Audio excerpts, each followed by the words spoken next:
Step-by-step guide. Change the background in Photoshop.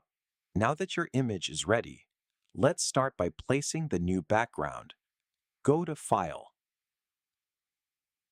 Place Embedded. Select the background image you want to use and click Place. Hold the Shift key while dragging the corners to resize the background proportionally until it fills the entire canvas.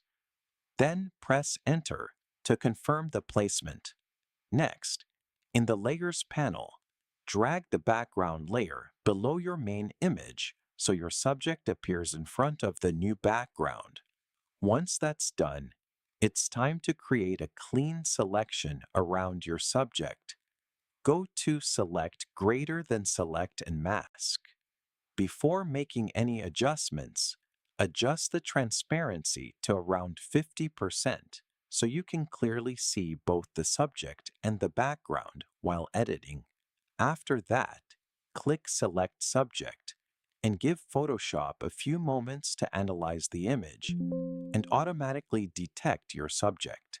To make the edges easier to inspect, change the view mode to black and white.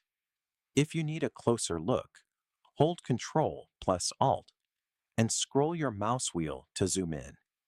Take your time examining the selection, especially around detailed areas like hair and clothing, since these are usually the trickiest parts to refine. Now, let's clean up those edges. Under Global Refinements, slowly adjust the settings such as Smooth, Feather, Contrast, and Shift Edge until the selection looks clean and natural. Don't rush this step. A few small adjustments can make a huge difference in achieving a realistic result. Once you're happy with the edges, switch the view mode back to onion skin so you can preview how your subject blends with the new background before applying the changes. And that's it.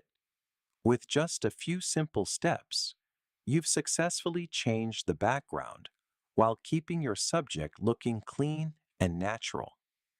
Keep experimenting with different images and techniques. And before you know it, you'll be creating professional-looking Photoshop edits with confidence. Thanks for watching, and I'll see you in the next Photoshop tutorial.